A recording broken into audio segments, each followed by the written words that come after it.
Changuitos cilindreros. Hoy vamos a ofrecer una explicación rigurosa y contextualizada sobre las inundaciones recientes en la Huasteca y varias regiones del este de México, tomando como base la cátedra impartida por el Dr. Ángel Valderas Puga en el video de Manuel Pedrero, datos oficiales de Conagua y análisis meteorológicos.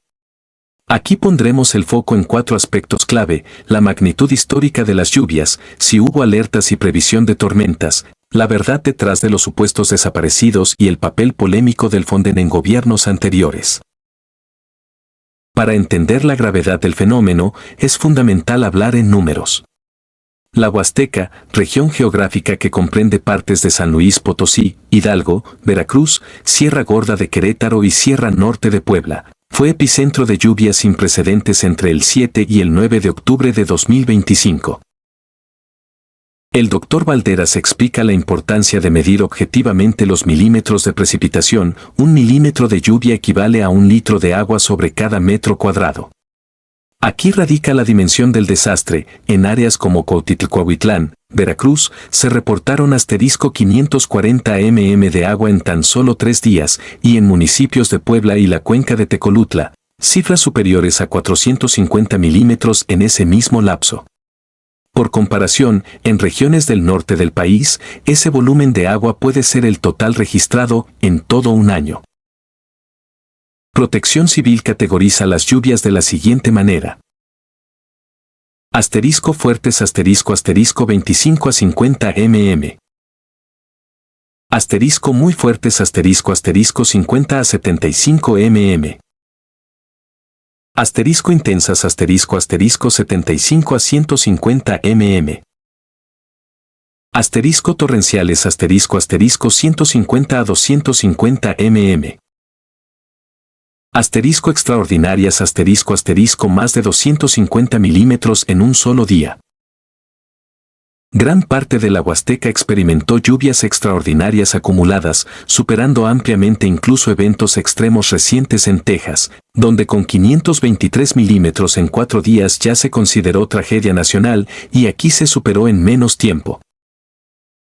El 8 y 9 de octubre, la mayor parte de la zona entró en alerta máxima. El suelo ya saturado de los días previos no pudo absorber más agua, provocando crecientes abruptas, desbordes de ríos y arrastre de casas, vehículos y estructuras. Uno de los argumentos recurrentes en el debate público ha sido si el desastre se pudo evitar. Aquí es clave revisar los pronósticos oficiales y las alertas meteorológicas. El Servicio Meteorológico Nacional, SMN, emite diariamente avisos y alertas, muchas veces acompañadas por recomendaciones de protección civil. Entre el 4 y 6 de octubre, se alertó por diversas vías sobre lluvias torrenciales potencialmente peligrosas en la región de la Huasteca y la Sierra Norte. Medios locales y autoridades estatales advirtieron sobre la acumulación inusual y el riesgo de flujos aluviales. Sin embargo, la intensidad real superó los promedios históricos y los modelos habituales de prevención. Como destaca Valderas, la combinación de lluvias extremas, relieves montañosos y cuencas fluviales altamente sensibles hace que, aunque existan avisos, las capacidades de reacción sean limitadas. Solo en los primeros minutos de crecida violenta, cuando el nivel del agua sube más de 2 metros en menos de 1 hora, como ocurrió en Poza Rica, es posible evacuar y actuar, pero la velocidad del fenómeno rebasó las capacidades técnicas de cualquier sistema local o nacional. Los rumores sobre la supuesta desaparición masiva de estudiantes circulados por redes y algunos medios fueron rápidamente desmentidos por autoridades estatales y federales. No existen registros oficiales ni denuncias formales de 190 estudiantes desaparecidos en las zonas de desastre durante las recientes lluvias intensas en la Huasteca. Las notas virales circularon sin fuente ni evidencia comprobable y han sido identificadas como parte de campañas desinformativas para politizar la tragedia. Los protocolos de localización y rastreo se activaron inmediatamente tras la emergencia, con participación de Guardia Nacional, Protección Civil y cuerpos estatales, detectando cortes carreteros, pero sin registros confirmados de desapariciones masivas.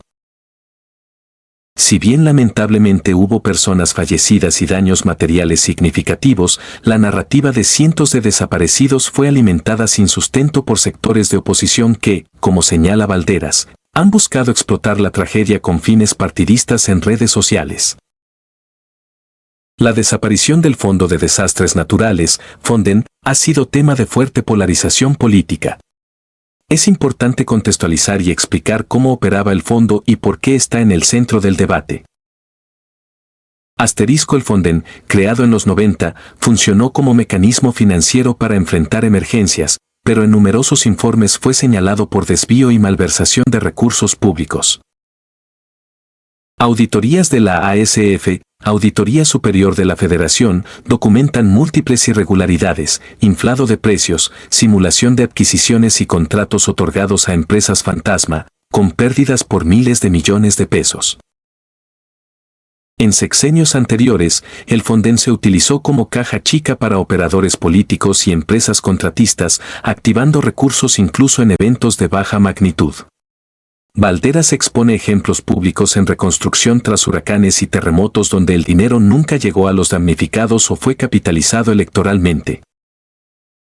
Tras su extinción, se establecieron mecanismos de reacción directa a través de la Tesorería de la Federación y transferencias estatales más supervisadas, aunque el debate sobre eficacia continúa abierto. El caso de la actual emergencia demostró que, al margen del fondo, existen protocolos de atención inmediata, aunque la magnitud del desastre exige revisión y ajustes estructurales. El análisis crítico que comparte Valderas subraya la necesidad de abandonar discursos simplistas como llovió mucho o poco, o atribuir la tragedia automáticamente a la falta de X o Y política pública, y comenzar a discutir con base en cifras verificables. Una precipitación extrema, más de 300 milímetros en 3 días, debe considerarse una catástrofe natural fuera de los parámetros histórico promedio para la región. El desconocimiento de la mayoría de la oposición política sobre cómo se miden y gestionan estos fenómenos demuestra la urgencia de elevar la cultura pública sobre temas ambientales y meteorológicos. El fenómeno no fue exclusivo de México. En el último año, Europa, Asia y Estados Unidos han vivido lluvias industriales con saldo trágico, incluso a pesar de sistemas avanzados de prevención. Por ejemplo, en julio en Texas, una tormenta dejó más de 500 milímetros de lluvia en 4 días, resultando en decenas de víctimas y zonas enteras bajo agua, pese a contar con infraestructuras mucho mayores y alertas sofisticadas. Esto refuerza el mensaje: ante lluvias extraordinarias, la prevención absoluta es prácticamente imposible, mientras la rapidez de la reacción institucional y social es el factor que más puede salvar vidas. La tragedia generó una movilización masiva entre comunidades, a pesar de la desinformación, con redes de apoyo, donaciones y acciones rápidas de rescatistas. Sin embargo, se identifican áreas de mejora. Urge modernizar sistemas de alerta temprana, comunicación de riesgo y capacidades de evacuación masiva, sobre todo en zonas rurales y serranas. La transparencia y verificación de apoyos, así como la rendición de cuentas de recursos públicos de emergencia, deben fortalecerse.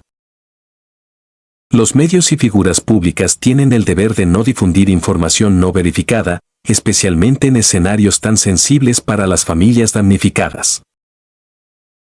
El desastre en la Huasteca responde mucho más a causas naturales, precipitación extraordinaria en un lapso brevísimo, que a omisiones institucionales, si bien hay tareas pendientes en mejora de infraestructura y cultura de protección civil. La ausencia de una cultura de datos y evidencia técnica en el debate público desinforma y politiza lo que debe ser atendido con rigor y empatía. Resumiendo, la magnitud de la lluvia fue histórica, superando registros internacionales recientes y provocando consecuencias inevitables. El aviso y prevención estuvieron presentes, pero la velocidad y brutalidad del fenómeno rebasaron la capacidad de acción inmediata, como suele ocurrir globalmente. No existió desaparición de 190 estudiantes, los rumores fueron infundados y desmentidos por autoridades. El Fonden funcionó históricamente como un esquema opaco y aprovechado políticamente, y su extinción responde a necesidad de mayor control y transparencia. La información es poder.